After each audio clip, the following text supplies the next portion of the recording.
अस्सलामुअलैकुम रहमतुल्लाहि व बरकातहू।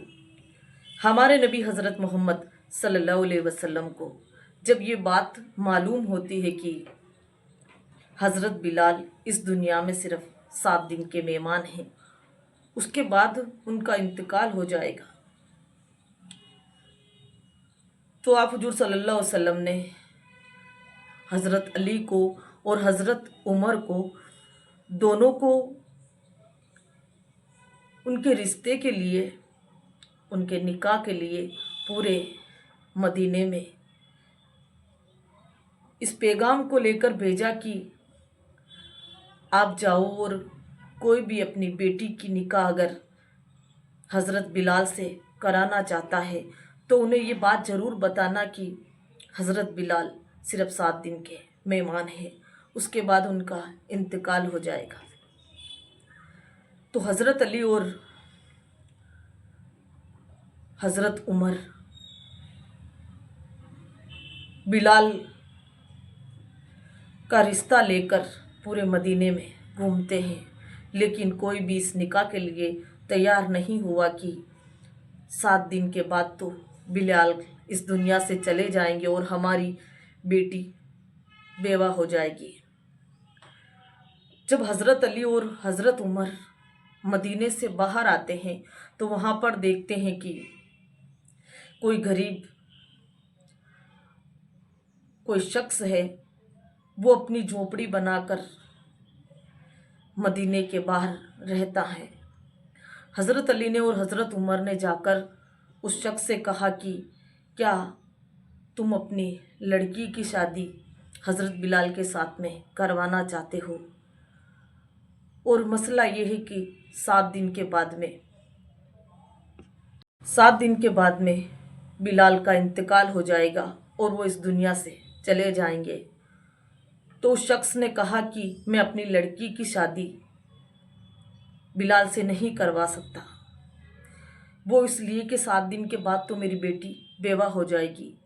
इसी बात को उस शख्स की लड़की ने सुना और कहा कि हज़रत मोहम्मद सल्लल्लाहु अलैहि वसल्लम का ये पैगाम है और मैं इस पैगाम को वापस नहीं लौटाना चाहती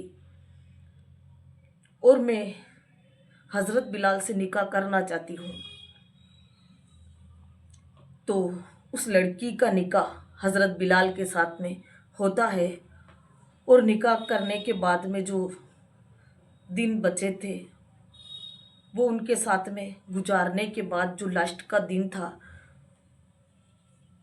उस दिन हज़रत बिलाल ने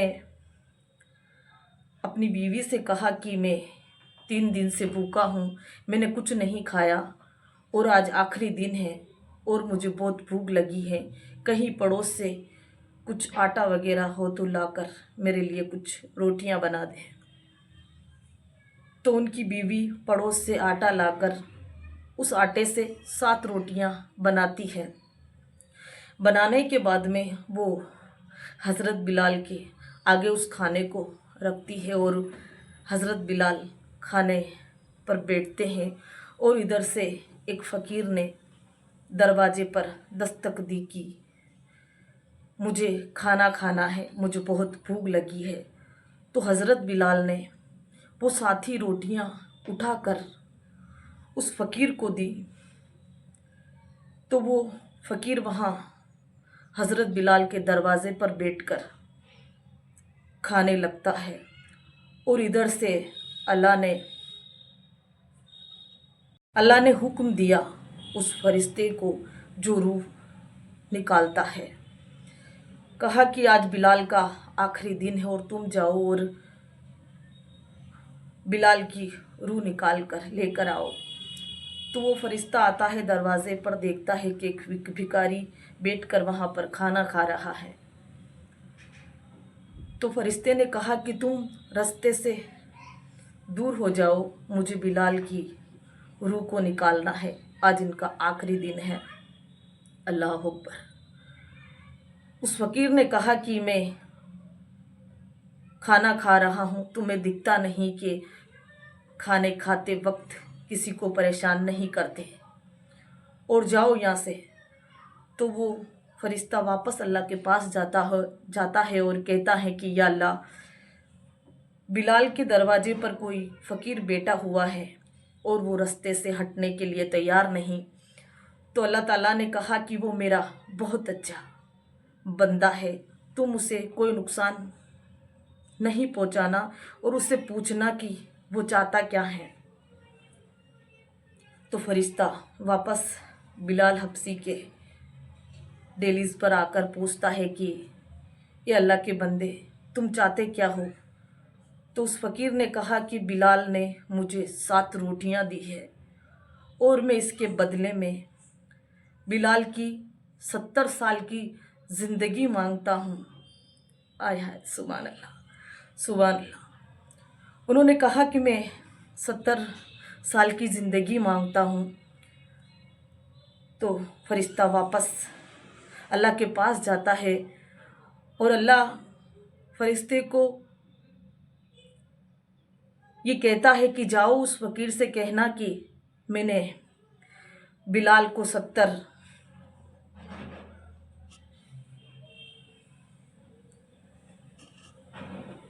अल्लाह ने हज़रत बिलाल को 70 साल की ज़िंदगी बख्श दी। तो इस बात का पता जब हमारे नबी हज़रत मोहम्मद सल्लल्लाहु अलैहि वसल्लम को चलता है तो वो कहते हैं कि मुझे इस बंदे से मिलना है और ये बंदा कहाँ है। तो हज़रत उमर को और हज़रत अली को पूरे मदीने में इनको ढूंढने के लिए भेजा और जब वो ढूंढते हैं तो वो कहीं दूर जंगल में अल्लाह की इबादत करते हुए मिलते हैं। जब जाकर उनसे बात की कि तुम कौन हो, हमारे नबी हज़रत मोहम्मद सल्लल्लाहु अलैहि वसल्लम ने ये कुर्ता लेकर हमें आपको ढूंढने के लिए कहा है और हम पूछना चाहते हैं कि आप कौन हो। तो उन्होंने कहा कि मैं अल्लाह का बंदा हूँ और मेरी इतनी औकात नहीं कि मैं आपके साथ में कुछ बात कर सकूं। तो उन्होंने कहा कि आपका नाम क्या है। तो उन्होंने बताया कि मेरा नाम ओवैस करनी है, मेरा नाम ओवैस करनी है और मैं अल्लाह का बंदा हूँ। तो हज़रत अली ने और हज़रत उमर ने वो कुर्ता जो आप हुजूर सल्लल्लाहु अलैहि वसल्लम ने उनको दिया था कि इसे पहनकर आप हुजूर की उम्मत की बख्शिश के लिए कुछ दुआएं कर दें। तो ओवैस करनी ने कहा कि मुझे कुछ वक्त चाहिए अल्लाह से गुफ्तगू करने के लिए। तो कहा कि ठीक है। ओवैस करनी जब नमाज के लिए खड़े होते हैं और अल्लाह के सामने अपने हाथ फैलाकर दुआएं मांगते हैं और अल्लाह से जब ओवैस करनी ने कहा कि या अल्लाह, ओवैस करनी ने अपने दोनों हाथों को अल्लाह की बारगाह में बुलंद किया और दुआ मांगी कि या अल्लाह, इस कुर्ते को मैं जब तक नहीं पहनूंगा जब तक तू हमारे नबी हज़रत मोहम्मद सल्लल्लाहु अलैहि वसल्लम की उम्मत को बख्श ना दे। तो अल्लाह ने कहा कि चंद लोगों को बख्श दिया। फिर आपने अपने हाथों को बुलंद किया और दुआ मांगी कि या अल्लाह, मैं जब तक इस कुर्ते को नहीं पहनूंगा जब तक तू हुजूर सल्लल्लाहु अलैहि वसल्लम की उम्मत को बख्श ना दे। तो अल्लाह ने कहा कि आधे लोगों को मैंने बख्श दिया। इधर हज़रत अली और हज़रत उमर परेशान होते हैं कि ये बंदा अल्लाह से क्या गुफ्तगू कर रहा है, बहुत देर लग रही है, जैसे कि बहुत देर हो चुकी है। तो उन्होंने जाकर ओवैस करनी को कहा कि क्या अल्लाह से आपकी गुफ्तगू हो गई है। तो उसी वक्त ओवैस करनी का ध्यान अल्लाह से हटता है, उनका ध्यान वहीं से हटता है और उन्होंने कहा कि मैं आज अल्लाह से हुजूर सल्लल्लाहु अलैहि वसल्लम की पूरी उम्मत को बख्शवा देता अगर तुम मुझे इस दुआ से हटाते नहीं। लेकिन उन्होंने जो लास्ट जो बात कही थी वो ये है कि मेरी दुआ हश्र के दिन उन तमाम परहेजगार लोगों को और जो अल्लाह से डरते हैं, जो हुजूर सल्लल्लाहु अलैहि वसल्लम के नक्शे कदम पर चलते हैं, जो अल्लाह की